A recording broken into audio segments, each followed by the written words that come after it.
अगर उनको मेरी निष्पक्षता को लेकर चिंता हो रही होती तो ट्रोल मैं नहीं हो रहा होता, बाकी 50 एंकर हो रहे होते। तो उनको मेरी निष्पक्षता की चिंता नहीं है, उनको चिंता यह है कि जब हमने सबको खत्म कर दिया तो ये कैसे बचा रह गया है। तो वो हताश हैं। मेरे बचे होने के को लेकर या मेरे जैसों के बचे होने को लेकर वो हताश हैं, तो वो गालियां देते हैं, ट्रोल करते हैं। अगर मैं कहूं कि इसका कोई भी असर नहीं होता है तो ये ठीक बात नहीं होगी। अगर असर नहीं होता तो हम कहते भी नहीं। और इसलिए कहते हैं कि इसलिए नहीं कहता कि मैं कोई बहुत बेचैन हो गया हूं इनसे, बल्कि इसलिए भी आपसे बताता हूं, मैं लिखता हूं। मेरे दोस्तों से काफ़ी बहस होती है कि तुम क्यों ये बात पब्लिक में डालते हो। मैं हमेशा कहता हूं कि ये एक एस्टैब्लिश्ड पॉलिटिकल स्ट्रक्चर के तहत हो रहा है, इसलिए पब्लिक में ये बात डालनी चाहिए कि गालियां दी जा रही हैं। बहुत ही वो मारने काटने की गालियां, तर्क वो करना नहीं चाहते हैं। उन्होंने वो बहुत सारे लोग यहीं पे दिखा रहे थे कि एक वकील साहब प्रोफेसर हैं, जानते नहीं मेरे बारे में, लेकिन फोटो लगाए हुए हैं कि एंटी नेशनल है, और अपना स्टूडेंट फॉलो करते होंगे। तो एक तरह से ये एक नेटवर्क बना है कि हम सब के बीच से एक समर्थक बनाने की लगातार कोशिश की जा रही है। जैसे ही आप दर्शक, नागरिक से दर्शक बनते हैं और दर्शक से लॉयल दर्शक बनते हैं, और फिर दर्शक से जैसे ही आप समर्थक में बदलते हैं, फिर आपको सवाल से का कोई मतलब नहीं रह जाता, फिर आप उस पार्टी के लिए झंडा उठा लेते हैं। और यही प्रक्रिया वो ज्यादा से ज्यादा वो करने की कोशिश कर रहे हैं। तो खूब गालियां पड़ती हैं, धमकियां पड़ती हैं, इससे जिंदगी पर असर पड़ा है। अच्छी बात ये हुई कि घर में बंद रहने के कारण मैं ज्यादा लिखने लगा हूं, तो 25,000 शेयर हुआ ना। हाँ, मैंने पूछा ना कि जब न्यूज चैनल युद्ध का मंच सजा रहे थे तो आप गांधी जी के नाम पर शांति पुरस्कार लेने चले गए। तो मैं बैठ के पढ़ता रहता हूँ, लिखता रहता हूँ, तो ये अच्छी चीज़ें हुई हैं। परिवार के लोगों पे भी असर तो पड़ता ही है कि जब हम परेशान रहते हैं तो ज़रूर हमारे दोस्तों पे भी असर पड़ता है। और हम कोई लोहे के नहीं बने हुए हैं, डर हमको भी लगता है, और जिसको भी डर नहीं लगता उससे थोड़ा सा बचिए, उससे दूर रहिए। जो भी बात बात पे सीना खोल ले, सीना दिखा दे, दूर रहिए। ऐसे बहादुरी नहीं होती है। हर दिन अपने डर को जीतना ही बहादुरी है। हर दिन अपने आप को बहादुर घोषित करना बहादुरी नहीं है।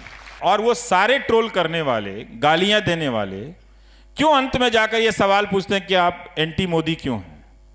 हम कहां एंटी मोदी, हम तो मोदी की मदद करते हैं सवाल पूछ के, ताकि समय पे पता चल जाए। तो बहुत ही खराब हालत है मीनाक्षी। और ये सामान्य, मैं यही सोचता हूं कि आम नागरिक के अंदर जब ये भय बैठता होगा तो वो कितना भयानक होता होगा। मुझे तो फिर भी इसकी आदत हो गई। अगर आपके फोन पे कोई 4 दिनों तक लगातार हजारों की संख्या में फोन और 3,000 से ज्यादा मैसेजेस भेज दे गालियों के, उनको देखना, उनको डिलीट करना, सबको एक बार में नहीं कर सकता क्योंकि पहले के कुछ मैसेजेस बहुत ज़रूरी होते हैं, उसको रखना पड़े, इसलिए आप सबको एक साथ बल्क में डिलीट नहीं कर सकते हैं। उनको डिलीट करने के लिए ही मुझे रोज़ 3-3 घंटे 4-4 घंटे बैठकर ये करना पड़े, तो ये वो काम कर सकते हैं। तो इसीलिए उन्होंने क्या किया है कि इसके ज़रिए पब्लिक के बीच में ही पब्लिक को एक दीवार बना दिया है। वो इस लड़ाई में अब सामने नहीं है, वो उपदेशक हैं। 7 दिन तक लड़ाई हो जाए फिर वो कह सकते हैं कि हमारी लड़ाई कश्मीर को लेकर है, कश्मीरी लोगों से नहीं है। वो कह सकते हैं क्योंकि उनको बहुत सारी रैलियां करनी होती, तो कुछ ना कुछ कहना है तो कहीं ना कहीं कुछ कह देते हैं वो। तो ये एक व्यवस्था बनी है जिसको उन्होंने लेजिटिमाइज किया, या उनकी पार्टी की पॉलिटिक्स ने लेजिटिमाइज किया है।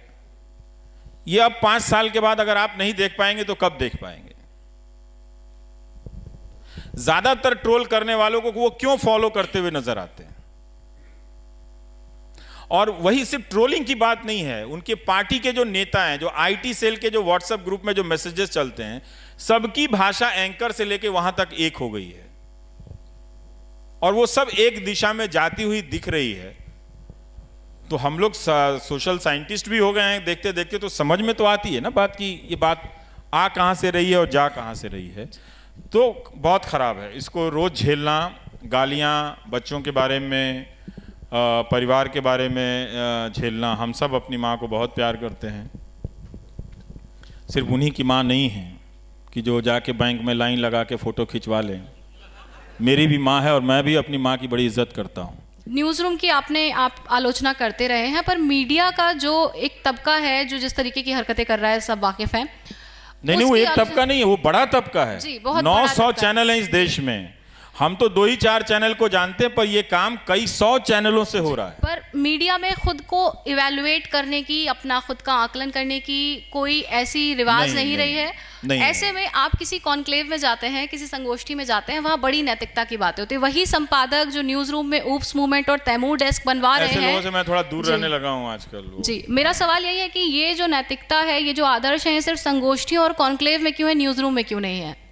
नहीं रहेगा, क्योंकि यही तो, अगर वो उन्हें पता है कि वो न्यूज़ रूम में कुछ बातें कहनी है, सबके पास एक भीड़ है ना, तो उनके भी कार्ड बढ़ जाते हैं, लोग आ जाते हैं, तो वो सोचते हैं वो जो बोल रहे हैं वो सत्य बोल रहे हैं। लेकिन अपना इवैल्यूएशन ही नहीं होगा। ये जो देखिए आप हिंदी के अखबारों के संपादकों का हाल देख लीजिए। हम न्यूज़ एंकरों की तो आलोचना होती है, उनके एडिटोरियल देखिए कितने ख़राब हो गए हैं। और यही नहीं, कैसे पत्रकारिता को ख़त्म किया जा रहा है। मैं एक हिंदुस्तान अखबार देख रहा था कि 80-85 खबरों में कोई मुश्किल से 10-12 बाईलाइन भी नहीं है, जबकि वो बहुत बड़ा अखबार है। कुछ अखबारों में संपादकीय भी आना बंद हो चुके हैं। तो कैसे लिखेंगे? नाम से तो लिखने से अच्छा है, झमेला लेने से तो नहीं। आज छपते हैं वैसे, लेकिन वो पत्रकारों के नाम तक नहीं है। तो जर्नलिस्ट को भी फेसलेस बनाना है और जो न्यूज़ रिपोर्ट है उसको भी इंफॉर्मेशन लेस बनाना है। अभी तक जो आप अखबार पढ़ते हैं, अखबार पढ़ने से पढ़ना नहीं आ जाता है। ज़रा ध्यान से एक एक न्यूज़ आइटम को पढ़िए, तब आपको ये खेल पता चलेगा। ये मेरा मसला नहीं है, ना तो ये आरफा खानम शेरवानी का मसला है, ये इंस्टीट्यूशनल मामला है। और व्यक्तियों का, 2-4 व्यक्तियों का होना भी बहुत दुखद है। क्यों 2-4 व्यक्ति होने चाहिए जो अपने व्यक्तिगत तौर पे कर रहे हैं, या क्यों 2-4 वेबसाइट होनी चाहिए? 900 न्यूज़ चैनल हैं। आज आप एक भी न्यूज़ चैनल का नाम नहीं ले सकते कि ये जर्नलिज्म कर रहा है। तो काहे के लिए आपके घर में है?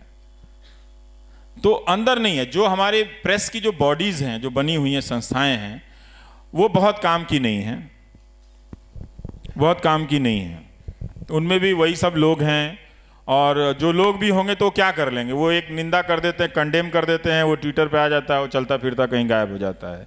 लेकिन स्थितियां वैसे ही बनी रहती हैं। उनके ये कह देने से कि बरखा दत्त को, रोहिणी सिंह को, आरफा खानम को, मुझे, अभिसार को ट्रोल किया जा रहा है, ये ठीक नहीं, हम इसका विरोध करते हैं, कोई फर्क नहीं पड़ रहा है। क्योंकि फर्क आपको नहीं पड़ रहा है, लोगों को फर्क नहीं पड़ रहा है। और लोगों को फर्क नहीं पड़ना ही कई बार मुझे लगता है कि ये इस बात का प्रमाण है कि जो इन न्यूज़ चैनलों पर दिख रहा है वो शायद हिंदुस्तान में हो गया है। भारतीयों को यथास्थितिवादी कहा जाता था और ये सब दिखाई पड़ रहा है कि वो यथास्थिति में खुश हैं।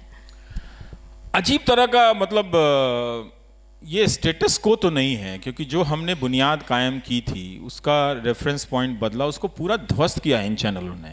अब आप देखिए कि वो कहाँ से कोई सवाल पूछ रहे हैं, है ना। तो अगर आप देखें तो ये एक पुराना स्टेटस को जो था वो ध्वस्त हो गया है।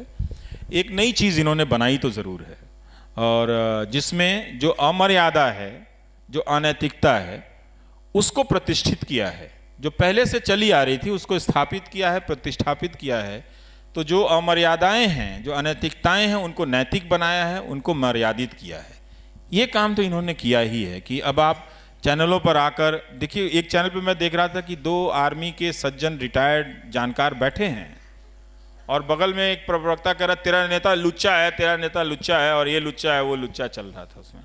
मैं ये सोच रहा था कि अच्छे भले लोग भी जाकर इस गंदगी को क्यों लेजिटिमाइज कर रहे हैं?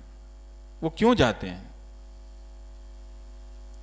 हिंदुस्तान की आर्मी जेंटलमैन आर्मी कही जाती है, वो क्यों ऐसे एंकरों के बगल में बैठते हैं? क्या उनको भी लगने लगा है कि देश में उनसे ज्यादा ये नेशनलिस्ट, ये न्यूज एंकर हो गया है? उनको देखना चाहिए कि किस तरह से वहाँ पर नचवाया जा रहा है, गालियाँ दी जा रही हैं। हमारे जो रिटायर्ड सोल्जर हैं, बड़ा रिस्पेक्ट है उनके लिए, उनके नॉलेज के लिए। वहाँ वो कुछ भी इस्तेमाल नहीं होता, सिर्फ उनके प्रेजेंस को लेकर ये न्यूज़ चैनल अपने आप को लेजिटिमाइज करते हैं, अपने एजेंडा को, कि हमारे साथ आर्मी के ऑफिसर बैठे हैं। और वो दूसरों को पूछता है कि तेंदुलकर या कोई नसीरुद्दीन शाह एंटी नेशनल है।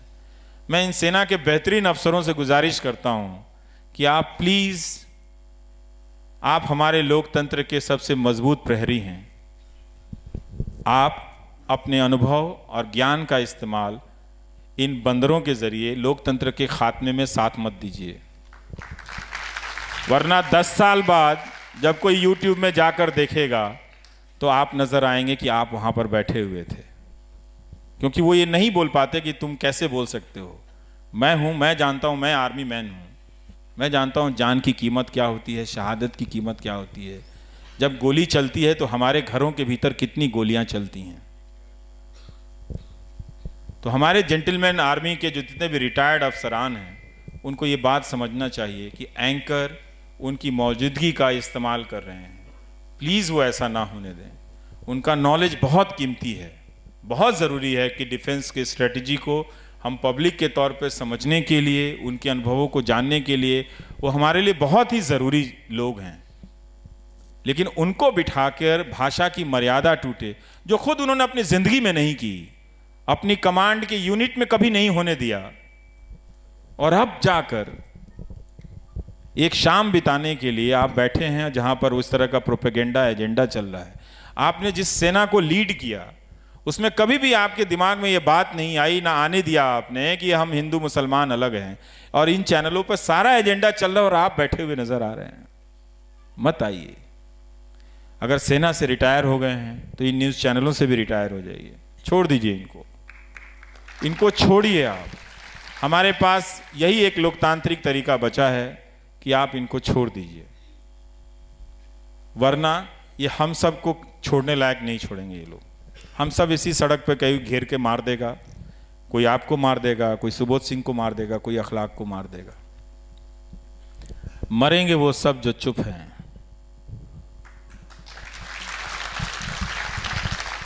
कोई गोली से मरेगा, कोई धक्का मुक्की से मरेगा, और कोई भूख से मरेगा। मरेंगे तो सब, पर अंबानी जी की मानहानि ₹1.25 की होनी चाहिए। हाँ, मेरी भी, प्रधानमंत्री की भी मानहानि ₹1.25 की होनी चाहिए, और राष्ट्रपति की भी मानहानि ₹1.25 की होनी चाहिए। सबकी मानहानि ₹1.25 की मानहानि, एक धनहानि, एक मानहानि, ₹1.25। आप भी नारे बना रहे हैं आज। हाँ, तो यही समझा रहा हूं उनको। तो जनता ज्यादा समझती है। नहीं, ये बात नहीं है। हमको ये बात समझना है कि ये जो नारों की शक्ल में बातें कही जाती हैं, बहुत ज़्यादा इनसे प्रभावित होने की ज़रूरत नहीं है। वो पॉलिटिक्स में लोग अपने आप को कम्युनिकेट करने के लिए कहते हैं, लेकिन आप सिटीजन हैं, अपनी नागरिकता को बचाइए। बहुत सारी चीज़ों को जानने की कोशिश कीजिए। थोड़ा 1 घंटा ज़िंदगी में निकालिए, हफ्ते में कम से कम, कि जब बैठ के आप गंभीर रूप से उन्हीं समाचार पत्रों का, घटनाओं का विश्लेषण करें। आप अपने तौर पे, आप जो इस टीवी के ज़रिए बाहर भी सुन रहे हैं, मैं उनसे भी कह रहा हूँ कि वो भी एक तरह से वो मेहनत करें। लोकतंत्र में मैं हमेशा एक बात को, इस प्राइम टाइम को करते हुए समझा हूँ, जो पहले मैं नहीं समझता था। मैं यही समझता हूँ कि लोकतंत्र में नागरिक होना, मेरे नज़र में IIT का इम्तहान सबसे मुश्किल था, क्योंकि मैं मैथ्स में सबसे ज़्यादा कमज़ोर था। तो मैं हमेशा मानता हूँ कि लोकतंत्र में नागरिक होना IIT के इम्तहान की तैयारी से भी मुश्किल काम है। ये फोकट का काम नहीं है। तो बहुत मेहनत कीजिए, और बहुत मेहनत से संस्थाओं में भागीदारी कीजिए। जो संस्थाएं खड़ी हो रही हैं, आप उनको सपोर्ट कीजिए। आप याद रखिएगा कि जिस दौर में लोग इतिहास मिटा रहे हैं, उसी दौर में आप वो हैं जो इतिहास बना रहे हैं।